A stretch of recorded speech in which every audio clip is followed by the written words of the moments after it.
ठाणे जिल्ह्याच्या वतीनं ठाणा आणि पालघर तालुक्याच्या कम्युनिस्ट पक्षाची इथे एक आम्ही बैठक घेतली, कार्यकर्त्याचा एक मेळावा घेतला आणि त्या मेळाव्याच्या माध्यमातून आज पत्रकार परिषद आम्ही घेतोय।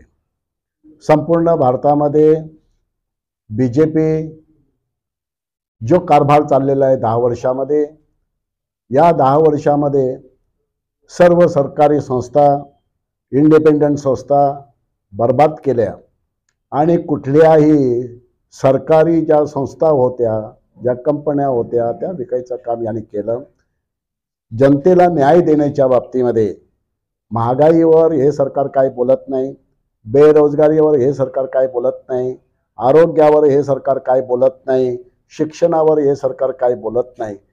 फक्त आणि फक्त देवाच्या धर्माच्या नावानं बोलून आणि सामाजिक ध्रुवीकरण करून समाजामध्ये तेढ निर्माण करण्याचं काम हे सरकार करते। आणि म्हणून जे भांडवलदार प्रवृत्तीचं सरकार आणि जो विचार चालवला जातो त्याच्यातून या देशाचं जे 10 वर्षामध्ये वाटोळं झालेले 50 वर्ष आणखी भरपाई करायला जातील। आणि म्हणून या भारतातल्या सर्व विरोधी पक्षांनी एकत्र येऊन असा निर्णय घेतला की या बीजेपीला घालवण्यासाठी आणि मोदीला हरवण्यासाठी आपल्याला एकत्र आलं पाहिजे। आणि म्हणून 29 पक्ष मिळून एकत्र एक इंडिया आघाडी बनवली आणि एकाच एक असा उमेदवार देण्याचा जो पवित्रा घेतला, जिथं शक्य होईल तिथे असा निर्णय घेतला। हा केंद्रीय म्हणजे राष्ट्रीय लेवलला निर्णय झाला एनडीएचा आणि राज्याच्या लेवलला निर्णय घेतला महाविकास आघाडीचा। इथे 8 पक्ष एकत्र येऊन महाविकास आघाडी बनवली। सगळ्यांचं सूत्र एकच आहे, सगळ्यांनी एकत्र येऊन लढावं, एकाच एक शक्य होईल तिथं एकाच एक उमेदवार द्यावा आणि या आतंकखोर वृत्तीच्या बीजेपीला इथून घालवलं पाहिजे। आजपर्यंत भारत सरकार या देशाला बोललं जात होतं, पण मोदी आल्यापासून आस्ते आस्ते बीजेपी सरकार, बीजेपी नंतर मोदी सरकार आलं। कुठल्याही मंत्र्याला त्याचं काम करू न देता सर्व ठिकाणी मोदी मोदी मोदीच। रेल्वेला झेंडा लावायचा असेल, दाखवायचा असेल तरी सुद्धा तिथे लेबरचं मुकदमाचं काम असताना किंवा रेल्वे मंत्र्याचं काम असताना सुद्धा पुढे झेंडा दाखवायला पंतप्रधानात जातात। ही हुकुमशाही प्रवृत्तीची, एकलशाही प्रवृत्तीची, व्यक्ती केंद्रित ही सरकारची जी पॉलिसी आहे ते बदलणं गरजेचं आहे। ते जर बदललं नाही तर भारताला वाचवणं मुश्किल होईल। प्रत्येक दिवसाला घटनेच्या, भारतीय राज्यघटनेची तोडमोड केली जाते, रोज एक ना एक कलम तुडवलं जाते। आणि आताच्या आता आपण बघितलं असेल, या ठिकाणी तुम्ही बघितलं सुरतचं प्रकरण काय झालं बघितलं, इंदोरचं प्रकरण काय झालं बघितलं। अशा पद्धतीची त्यांना लोकशाही चालवायची आहे, जिथं हुकुमशाही पद्धतीने आपल्या पद्धतीने करून घ्यायचं आणि लोकांचं जे मूलभूत हक्क आहे ते डावलले गेले तरी हरकत नाही। लोकांच्या अधिकाराचं यांना चिंता नाही, लोकांच्या कल्याणाची यांना चिंता नाही। यांना येणं घेणं प्रकरण फक्त आणि फक्त मोदींना सत्तेवर राहायचं आहे। आणि ते त्या ठिकाणी आताच्या आता कालचं पण आलं, गौडा कुटुंबियाचं आलं, त्याच्या अगोदर पैलवान महिलांचं आलं, त्याच्या अगोदर त्याच्या ह्याचं आलं, मणिपूरचं आलं। चिक्कर प्रकरण असे होतात, पण त्याच्याशी त्यांना काही घेणं देणं नाही।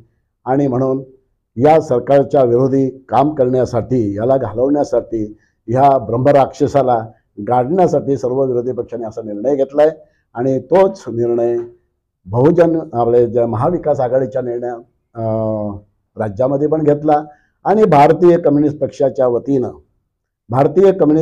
वतीनं जिल्हा कौन्सिलच्या वतीनं आम्ही असा निर्णय घेतला का या ठिकाणी महाविकास आघाडीच्या वतीनं जो एनसीपीचा उमेदवार आघाडीच्या वतीनं दिला, त्यांचं बालेमामा सुरेशजी म्हात्रे आणि टोपण नाव त्यांचं बालेमामा म्हणून ते प्रसिद्धीला आहेत।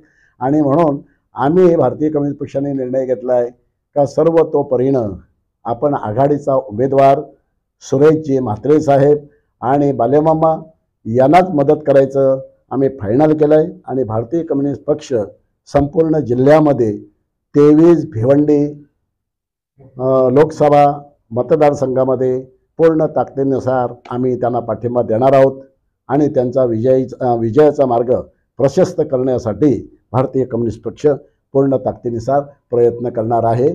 आम्ही त्यांना भारतीय कम्युनिस्ट पक्षाच्या वतीनं जाहीर पाठिंबा देत आहोत।